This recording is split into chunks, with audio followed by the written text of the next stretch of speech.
আসসালামু আলাইকুম প্রিয় ডিগ্রি প্রথম বর্ষের শিক্ষার্থী ভাই বোনেরা, আশা করি সবাই ভালো আছো। তোমাদের জন্য নিয়ে আসলাম ডিগ্রি প্রথম বর্ষের সমাজকর্ম দ্বিতীয় পত্র সাজেশন।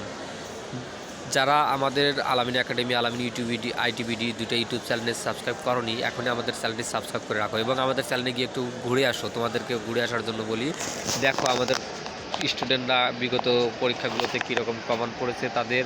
তোমাদের বড় ভাই থার্ড ইয়ারের পরীক্ষার্থী আমরা যে সাজেশন দিয়েছি 100% কমন আসছে। আমাদের কাছে পেইড সাজেশনগুলো নিয়েছে। তোমাদের যাদের লাগবে হোয়াটসঅ্যাপ গ্রুপের লিঙ্ক দেওয়া আছে, ভিডিও ডিসক্রিপশন হোয়াটসঅ্যাপ গ্রুপের লিঙ্ক দেওয়া আছে, তোমরা জয়েন করে নিও। আর এখানে আমরা ফ্রি সাজেশন দেবো, ফ্রি সাজেশন দেখে নাও। ক বিভাগের শিশু কারা সাধারণ অর্থে জন্ম থেকে শুরু করে যৌবনে পদার্পণের পূর্ববর্তী বয়সের অধিকারীকেই শিশু বলে। 18 বছর নিচে বয়সী শিশুদের বলা হয় যুবকদের। দুটি বিশেষ চাহিদা কি? স্বকর্মসংস্থান ও শিক্ষা।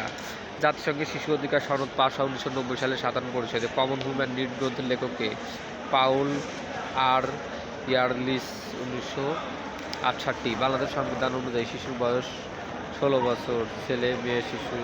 তবে 11 সাল অনুযায়ী 18 বছর নিশ্চিত কিশোর কিশোরীকে শিশু বলে গণ্য করা হয়। এইভাবে বেশ কিছু প্রশ্ন দেওয়া আছে, তোমরা এইভাবেও স্ক্রিনশট দিয়ে নাও। তারপরে এখানে 24 নাম্বার থেকে 31-42 পর্যন্ত স্ক্রিনশট দিয়ে নাও।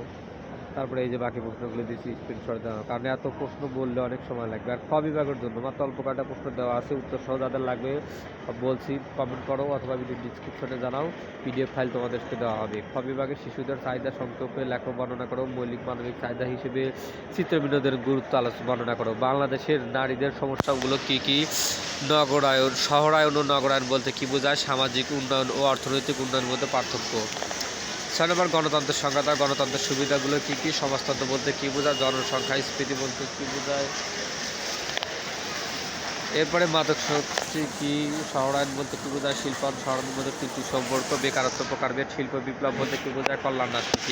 আগে বলি, খ বিভাগে তোমরা মিনিমাম 2 পেজ দেবে, 2.5 পেজ দিলে আরও ভালো। আর গ বিভাগের জন্য 3 পেজ 4 পেজ করে লিখবে, তাছাড়া কিন্তু নাম্বার পাবে না। বাকিগুলো সুন্দর করে স্ক্রিনশট দিয়ে নাও, লক্ষ্মী ছেলের মতো। গ বিভাগে মাত্র কয়েকটা প্রশ্ন আছে, স্ক্রিনশট দিয়ে নাও 13 নম্বর পর্যন্ত। এরপরে এই যে বাকি প্রশ্নগুলো দিলাম, স্ক্রিনশট দিয়ে নাও, শেষ।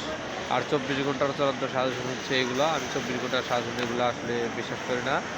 তোমরা, আমার মনে হয় যে ফুল সাজেশনটা দেখা উচিত। আর তোমরা একটা কথা বলবো, বোর্ড প্রশ্ন অবশ্যই পড়ে যাবে। বোর্ড প্রশ্ন ক বিভাগগুলো 2015 থেকে 22 পর্যন্ত পড়ে যাও, 100% কমন পাবে ক বিভাগের জন্য। সেক্ষেত্রে এত কষ্ট করতে হবে না। সবাই ভালো থাকো, সুস্থ থাকো, দেখা হবে পরবর্তী ভিডিওতে। আসসালামু আলাইকুম। আর আমাদের চ্যানেলে যারা সাবস্ক্রাইব করেনি অবশ্যই সাবস্ক্রাইব করে রাখো, ভিডিওটা একটা লাইক দাও। আর যারা আমাদের চ্যানেলে নতুন আছো সাবস্ক্রাইব করে রাখো, ভিডিওটি ফেসবুকে শেয়ার দাও যাতে অন্য সবাইটা তোমার বন্ধুরা দেখতে পারে।